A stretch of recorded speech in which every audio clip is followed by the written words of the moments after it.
What's up, folks? I'm Chris, your NFL writer here at Occupy Fantasy, here with a look at the 10-game Week 13 slate here on DraftKings. Thanksgiving week, so we already had a lot of games go off on Thursday and Friday this week, but still able to deal with 10 games here on Sunday afternoon. And our favorite play, my favorite play, for this weekend's action is going to be Cincinnati Bengals starting running back Chase Brown, who for some reason is still priced at just $6,200, and he is going to be the most popular player on the slate as a result here. Chase Brown has 85 combined touches over the last 3 weeks in terms of his carries and his targets. Cincinnati coming off of their bye, so they're well rested at home here against a Bengals defense that is slightly above average defending the rush, but volume is king at the running back position, and Chase Brown will be carrying quite a lot this weekend. So I do think Chase Brown is the first player you want to get into your low-risk lineups, and at this price tag, probably want to get him into most, if not all, of your high-risk lineups as well. Chase Brown carrying a $7,300 price tag for you FanDuel players, so still the most popular player on the slate over there as well. For the first time in a few weeks, we actually only have 2 games with a spread larger than 3 points on this slate, so there aren't a tremendous amount of heavy favorites to talk about at the running back position, but the 2 that we do have are kind of interesting. Washington is 6.5-point favorite this weekend against the Titans at home. Austin Eckler ruled out for Sunday afternoon with a concussion. Brian Robinson Jr., who has been dealing with some injuries over the last month or so, left last week's game with a little bit of an injury, is in line to start once again without Eckler available at $6,100 here on DraftKings and just $7,100 over on FanDuel, and not projecting to be super popular on this slate. So I think he's actually a really interesting tournament play here against a tough rush defense. The Titans are actually the 5th toughest rush defense in the NFL this season by DVOA. Where they get beat is through the air. It'll be interesting to see if Jaden Daniels targets either Robinson or Jeremy McNichols a little more heavily without Austin Eckler, because that is definitely a matchup that he can exploit here against the Titans on Sunday. But high risk only, I think, here with Brian Robinson, not projecting to be very popular at this point in our model. We have Robinson projected for like 5 to 10% ownership on DraftKings and FanDuel this weekend. The Tampa Bay Buccaneers, favored by 5 points on the road against the Carolina Panthers. How about that day that Bucky Irving had last week? 6 targets, 12 carries, was very efficient on those carries. Clearly has cemented himself as part of this 1A, 1B running back rotation with Rachaad White here. Sean Tucker not really doing much for Tampa Bay despite his big game a few weeks ago. And it looks like Bucky Irving is going to carry a healthy amount of ownership on this slate. We have him for about 15 to 20% projected right now on DraftKings. He's probably going to be between 10 to 15% on FanDuel. But this $5,800 price tag is an important thing to consider, as well as the game script against the league's worst rush defense in the NFL. So Bucky Irving, a really, really phenomenal play here, I think. But don't ignore Rachaad White if you're into this spot, because he's $500 cheaper here on DraftKings, and he should still have a decent amount of volume. Not as many targets in the passing game, so he has officially become 1B to Bucky Irving's 1A here in this offense. Now for the popular plays. I already talked about Chase Brown. No bye weeks this week, so that means player we talking week in and week out at the running back position. Alvin Kamara here for the Saints with his decent target floor, with his 15-plus rushes that we're expecting against the Los Angeles Rams. A decent play in low-risk contests, going to be the second most popular play at the position behind Chase Brown. The Rams are the 23rd ranked rush defense this season and 27th defending running backs in the passing game. So Kamara has an opportunity to give you a high floor here once again. We have Bijan Robinson with the Atlanta Falcons in their matchup with the Los Angeles Chargers at home. This game is basically a pick-em in betting markets, so we're expecting neutral game scripts. We have slightly below average rush defense from the Chargers. They rank 20th by DVOA right now. However, they are the toughest defense for teams to utilize their running backs in the passing game against. So not expecting tremendous amount of production for Bijan there, but the targets, see 4+ targets in each of the last 5 games here, are still going to be there for him, and that makes him an interesting high-risk play here. Chuba Hubbard with Carolina on the other side of that Tampa Bay-Carolina game. Still retained the vast majority of the touches despite Jonathan Brooks making his debut last week. Maybe they're easing Brooks in, but Brooks only had like 2 touches last week. So Chuba Hubbard's going to go back to being a popular play here at an affordable price against a tough Buccaneers rush defense, but a defense that's exploitable in the passing game. They're 28th defending running backs in the passing game. Hubbard's carrying a decent amount of ownership, and I don't really love that for tournaments this week, but he definitely is viable in low-risk contests. Kyren Williams is a great matchup against the Saints on the road here. The Saints are the second worst rush defense this season in their league average defending running backs in the passing game. Passing game role for Kyren has completely evaporated over the last couple of weeks. 0 targets despite seeing 6 the week before in week 10 against Miami. So not sure really what's going on there with Sean McVay's usage of his running backs, but they're just not targeting Kyren whatsoever. Probably has something to do with Puka Nacua and Cooper Kupp being fully healthy, but that is just something to keep an eye on here with Kyren. Really, really great rushing matchup, though, against the Saints. Here, I do think going with the underpriced Chase Brown, going with Bucky Irving, really, really strong plays for low-risk contests. And now we're going to talk about why this is a very different week on DraftKings, because normally we advocate for 3 running backs in low-risk contests, but your third running back this week is effectively going to be a tight end eligible play. That's right. We are talking about Taysom Hill on this slate. Taysom has averaged roughly 22% of team targets for the last 3 games for the Saints, roughly 17% of team rushes, because all the opportunity that they're having at wide receiver with injuries this season. They've just gone back to utilizing offensive weapon Taysom Hill pretty heavily here. Kind of a nightmare to project, guys, but we think if his recent trends hold, I think he's probably in line for like 3 to 5 carries, which definitely makes sense as an average if you look at on the screen here his last few games, and somewhere between like 5 to 7 targets in the passing game. And that's roughly what we have him projected for in the Occupy model this week. As a $5,000 play, eligible specifically at the tight end position, that's going to make Taysom the most popular tight end play on DraftKings this week. I think he's flex eligible in this 4:05 p.m. game between the Rams and the Saints, and I think you have permission this week to play 2 tight ends, at least in your low-risk contests. The field is going to be most interested in TJ Hawkinson, who saw a season high in routes run and targets last week and finally erupted with a 7-reception, 114-yard line against the Chicago Bears. And now he's going to be playing probably a full-time role for the Vikings against the Arizona Cardinals because Josh Oliver is out this week.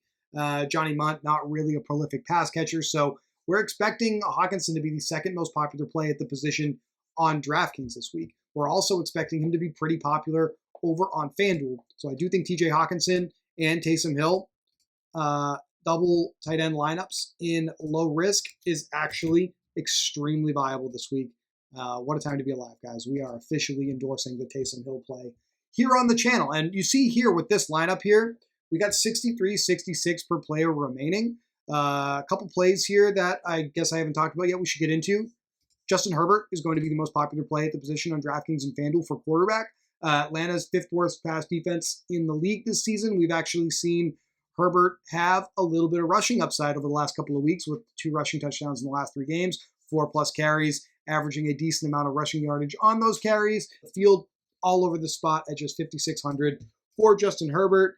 And the same thing is true over on FanDuel where Justin Herbert is just $7,900 over there. So I don't think there's much of a decision here. The most popular quarterback plays behind Justin Herbert, looking at our model, are going to be Anthony Richardson and Matthew Stafford on DraftKings. On FanDuel, looks like Sam Darnold might be a little more popular than Justin Herbert just because he's a little cheaper. But I think overall, this is your best matchup for the price, and therefore we want to get into some Justin Herbert this week. Notice I have Adonai Mitchell here at $3,900 on DraftKings. He's $5,000 over on FanDuel. Josh Downs is projected to be, or is out this week. He has already been ruled out by the Indianapolis Colts. Backup Ashton Dulin out for the Colts this week, and Alec Pierce extremely questionable for the Colts this week. If Pierce is out, that means between Pierce and Downs, we have 40% of the targets in this offense roughly over the last 3 weeks that are up for grabs.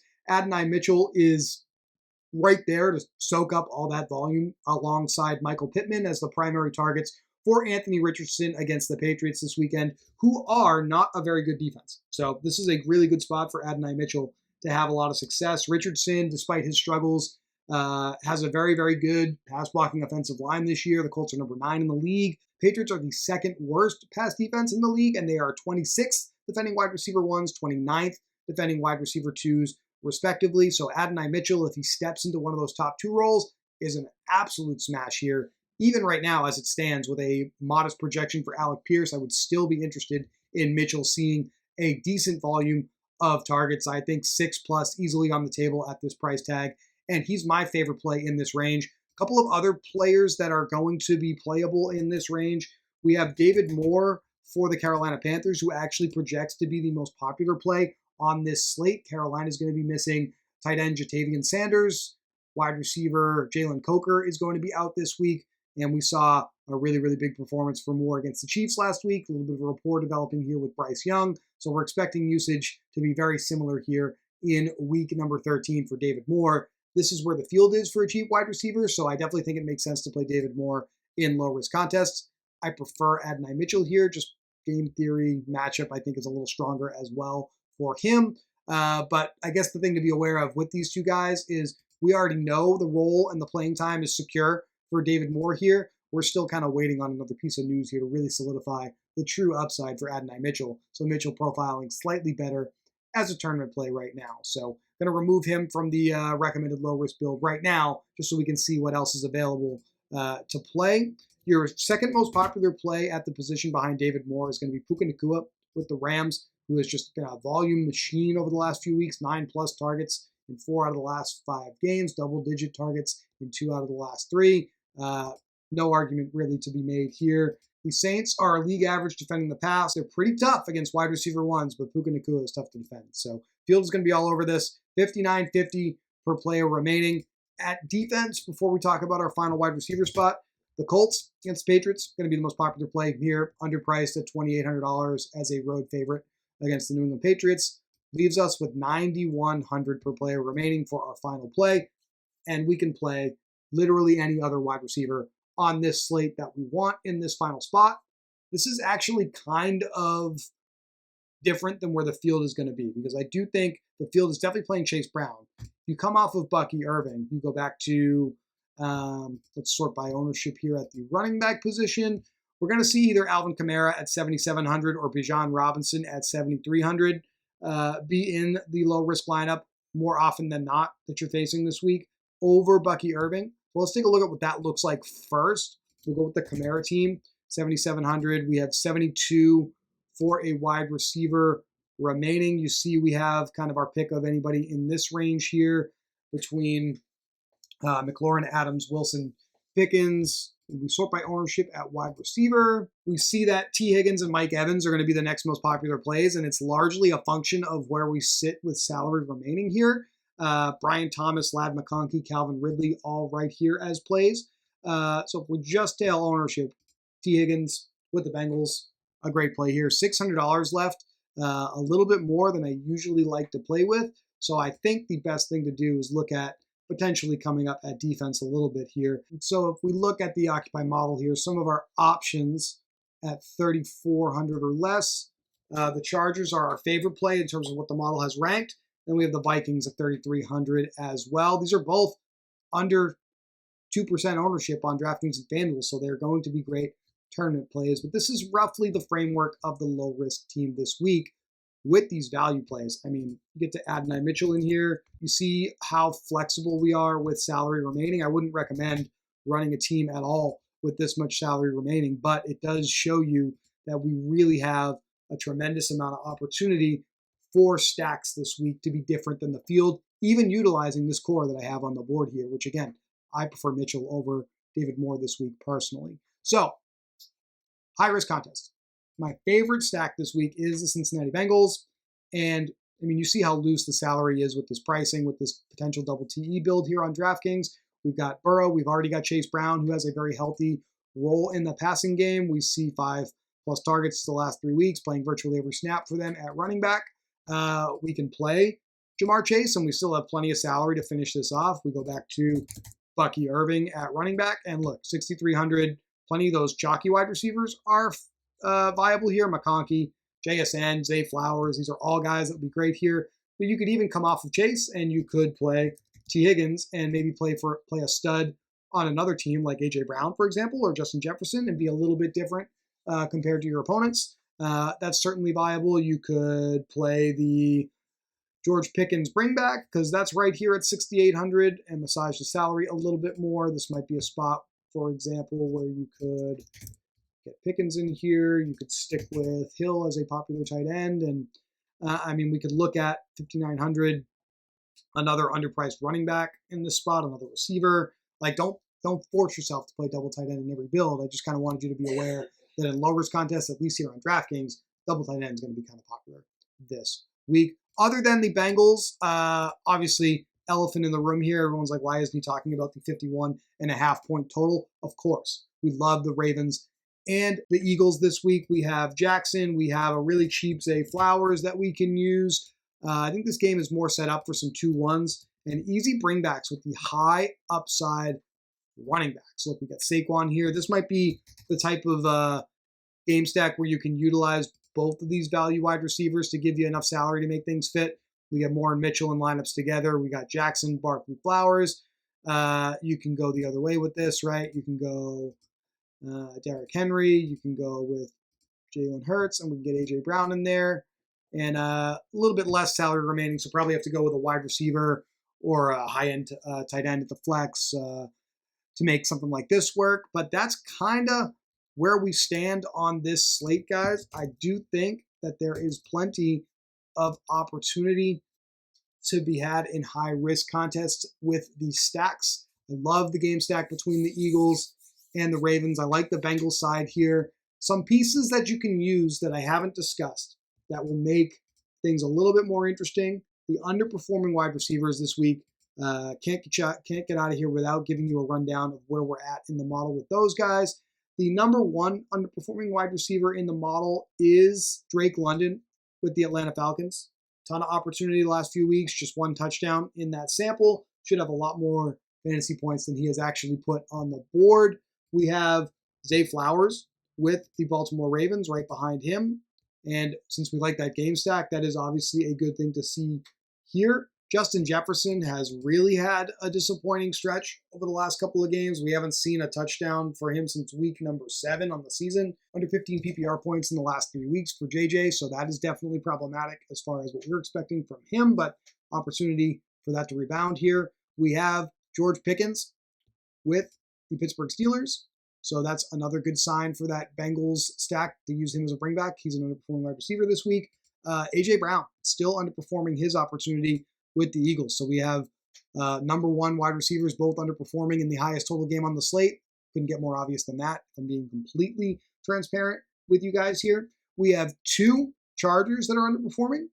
Quentin Johnston, last week if you played him in Showdown, you already know this, 5 targets and no fantasy points.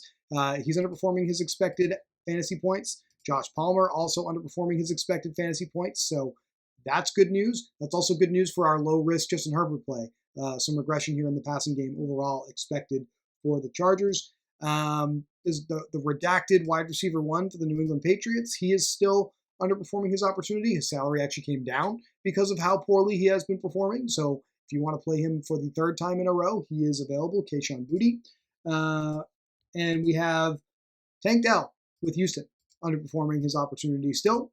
And our final underperforming wide receiver on this slate that is expected to play, Noah Brown with the Washington Commanders, actually out-targeting Terry McLaurin from Jaden Daniels in this offense. So he is an interesting cheap piece that you can utilize as well. I'm excited for Week 13. I hope you guys are as well. Please feel free to hit up our Discord if you're not yet a member. The link is in the description below to join the Discord, where we'll be talking about the top plays for this slate all weekend long, and you can access not just myself, but Brian and Moose and the rest of the staff here for their top plays for this slate.